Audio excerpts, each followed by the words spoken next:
उस रात जैसी बेचैन करने वाली रात मैंने अपनी जिंदगी में पहले कभी महसूस नहीं की थी। मैं तब एक किशोर था जब मेरे माता पिता और मैं कैलिफोर्निया से नॉर्थ आइडाहो के एक सुनसान और दूरदराज इलाके में आकर बस गए थे। मेरे माता पिता ने अभी अभी रिटायर होकर जंगलों के बीच अपना सपना सा घर बनवाया था। वहां दूर दूर तक कोई पड़ोसी नहीं था, बस घना बेअंत जंगल जो सीधे नेशनल पार्क और लकड़ी काटने वाली जमीनों तक फैला था। घर बहुत बड़ा था, 2 मंजिला, एक जिम, पूरा बार और पूल रूम और बेसमेंट में असली थिएटर जैसा सेटअप।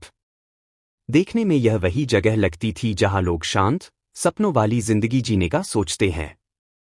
सब कुछ बिल्कुल परफेक्ट, या फिर हम ऐसा ही समझते थे।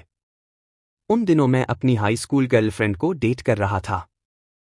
एक रात जब मेरे माता पिता बाहर डिनर पर गए हुए थे, मैंने उसे मूवी देखने के लिए बुलाया। घर में हम दोनों के अलावा कोई नहीं था।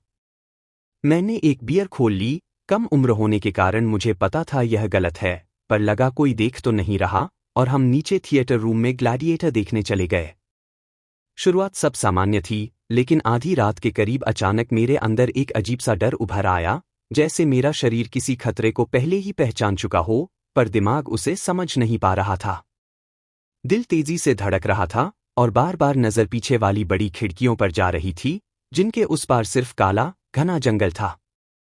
मैं अपनी गर्लफ्रेंड को डराना नहीं चाहता था, इसलिए चुप रहा। मूवी के दौरान हमारा मूड थोड़ा रोमांटिक भी हो गया, लेकिन पूरे समय मुझे ऐसा लग रहा था कि कोई हमें घूर रहा है। पता नहीं कहां से, पर एहसास बहुत साफ था। मूवी खत्म होने के बाद मैं उसे बाहर कार तक छोड़ने गया। घर फिर से बिल्कुल शांत हो गया था। वह चली गई और तभी मुझे याद आया कि बार, पूल रूम और थिएटर तीनों की लाइटें मैं बंद करना भूल गया हूं। मैं वापस नीचे गया। पहले थिएटर रूम की लाइट बंद की, फिर जैसे ही मुड़ा, मेरी नजर बड़ी खिड़की की तरफ गई। और वहीं मैंने उसे देखा। वह आदमी बिल्कुल बेघर सा लग रहा था, उलझे बाल, गंदी कपड़े। लेकिन जो चीज मुझे पत्थर सा जमा गई, वह उसका चेहरा था। उसकी मुस्कान इतनी बड़ी, इतनी डरावनी कि रूह कांप जाए। आंखें चौड़ी, पागलों की तरह टकटकी लगाए हुए। और उसके हाथ में एक चाकू था, जिसे वह धीरे धीरे कांच पर टपाटप मार रहा था। एक पल को तो मुझे लगा कि मैं शायद देख ही गलत रहा हूं, कि शायद यह कोई भ्रम है। मैं धीरे धीरे पीछे हटते हुए बार वाले कमरे में गया ताकि बाकी लाइटें बंद कर सकूं। उस कमरे में भी एक स्लाइडिंग कांच का दरवाजा था, जो सीधा जंगल की ओर खुलता था। जैसे ही मैंने स्विच ऑफ किया, मेरा दिल डर से जम गया। वह आदमी खिड़की से चलता हुआ बिल्कुल शांति से उस दरवाजे तक आ गया। वही बेहुदी, पागल सी मुस्कान, वही घूरती हुई आंखें। अब हम दोनों के बीच सिर्फ पतला कांच था, 1 फुट से भी कम दूरी। वह अंदर घुसने की कोशिश नहीं कर रहा था। वह हिल भी नहीं रहा था, बस मुझे देख रहा था, लगातार, बिना पलक झपकाए। मैं बिना एक शब्द बोले ऊपर चला गया। तभी मेरे माता पिता घर में दाखिल हो रहे थे। मैंने घबराकर कहा, शायद मुझे किसी साइको वार्ड में जाना चाहिए। मैंने सच में बाहर एक आदमी को देखा है। चाकू लेकर मुझे घूर रहा था।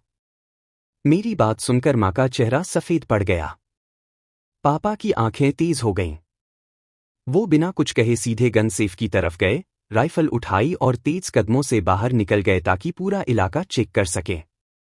मैंने मां से पूछा कि असल में मामला क्या है, तो उन्होंने कहा, कुछ घरों में हाल ही में चोरी की कोशिशें हुई हैं। एक आदमी जंगलों में घूमता रहता है और घरों में घुसने की कोशिश करता है।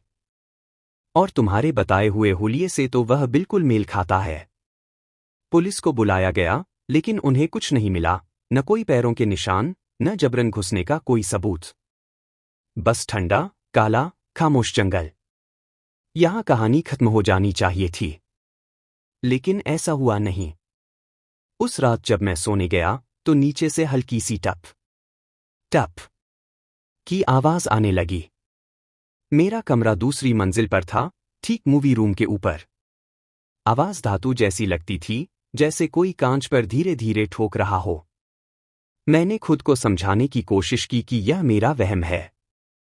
लेकिन वह टैपिंग घंटों चली। यह सिलसिला कई हफ्तों तक चला, हर रात। कभी आवाजें रुक जातीं। कभी मैं रात के 3 बजे जाग जाता और वही हल्की ठक-ठक फिर सुनाई देती। एक रात तो मुझे छत पर कदमों की आहट भी सुनाई दी। मैंने खिड़कियां चेक कीं, लेकिन कभी कुछ दिखा नहीं। फिर भी मन के अंदर वह डर बैठ चुका था कि कोई मुझे देख रहा है, पीछा कर रहा है। फिर सर्दियां आ गईं। मेरे माता पिता को कुछ दिनों के लिए शहर से बाहर जाना था, लेकिन पिछली घटनाओं के बाद वे काफी चिंतित थे। जाने से पहले उन्होंने मुझे एक शॉटगन दी, सिर्फ एहतियात के तौर पर। हमारे पास एक बड़ा रॉटवाइलर भी था, दुनिया का सबसे प्यारा, शांत और समझदार कुत्ता। वह तभी भौंकता था जब उसे सच में कोई खतरा महसूस होता। एक रात जब मैं घर में अकेला था, तो मुझे बाहर बर्फ पर किसी के भारी, धीमे कदमों की आवाज सुनाई दी, कुर्र कुर्र। कुत्ता तुरंत उठ खड़ा हुआ। उसके कान खड़े हो गए और वह दरवाजे की ओर घूरते हुए गहरे, डरावने अंदाज में गुर्राने लगा। फिर अचानक भौंकने लगा, तेज, उग्र, लगातार। उसने ऐसा कभी नहीं किया था, जब तक उसे सामने कुछ दिखाई ना दे। मैं चुप रहा, हिला तक नहीं। मैं नहीं चाहता था कि बाहर जो भी था, उसे पता चले कि मैं जाग रहा हूं। फिर दरवाजे पर दस्तक हुई, धीमी, खोखली, जैसे कोई मजाक कर रहा हो, मुझे तंग कर रहा हो। मैंने जवाब नहीं दिया। उस रात मैं शॉटगन को अपने पास रखकर ही सोया, दरवाजा बंद, पर्दे गिरे हुए और कुत्ता मेरे पैरों के पास लेटा हुआ। सुबह बाहर निकला तो दिल बैठ गया। चारों ओर इंसान के ताजा पैरों के निशान थे। घर को पूरा घेरा हुआ था और हर खिड़की पर रुककर जैसे कोई अंदर झांक रहा हो, मुझे ढूंढ रहा हो। मैंने उन निशानों को फॉलो किया। वे जंगल की ओर जा रहे थे। लगभग आधा मील तक चलते चलते निशान अचानक टेढ़े मेढ़े होने लगे, कभी इधर, कभी उधर, कभी गोल चक्कर, जैसे कोई जानबूझकर अपने रास्ते को उलझा रहा हो। मेरी छठी इंद्रिय ने कहा, आगे जाना सही नहीं। मैं वापस लौट आया। उस रात टैपिंग फिर शुरू हुई, इस बार और ज्यादा तेज। मुझे पता था, वह वही आदमी है। मैंने दरवाजा खोला, शॉटगन उठाई और दूसरे मंजिल वाले डेक पर आ गया। मैंने फॉग लाइट्स ऑन कर दीं, जिससे पूरा पिछला हिस्सा चमक उठा। वह वहीं खड़ा था, वही आदमी, वही डरावनी मुस्कान, वही मरी हुई सी आंखें। हाथ में फिर वही चाकू। और उसकी नजरें सीधी मेरी आंखों में धंसी हुईं, जैसे वह मुझे आर पार देख सकता हो। मैंने शॉटगन उठाकर चिल्लाया, यहां से चले जाओ, वरना मैं गोली मार दूंगा। वह नहीं हिला, 1 इंच भी नहीं। बस देखता रहा, मुस्कुराता रहा। मैंने हवा में एक चेतावनी गोली चलाई। तभी आखिरकार वह थोड़ा डगमगाया, लेकिन पलटा नहीं। बस धीरे धीरे पीछे हटते हुए जंगल में चला गया और जाते हुए भी लगातार मेरी तरफ देखता रहा। उसी पल मैंने कुत्ते को छोड़ने का फैसला किया। मैं भागता हुआ नीचे गया, स्लाइडिंग डोर खोला और उसे बाहर छोड़ दिया। वह जंगल की तरफ थम-थम दौड़ा, काली बिजली की तरह, जोर जोर से भौंकता, दहाड़ता हुआ। मैंने उसे इतना गुस्से में पहले कभी नहीं देखा था। उसके गले में शॉक कॉलर था, इसलिए वह बहुत दूर नहीं जा सकता था, लेकिन मैं मानता हूं कि उसने उस आदमी को हमेशा के लिए भगा दिया। क्योंकि उसके बाद वह आदमी कभी वापस नहीं आया।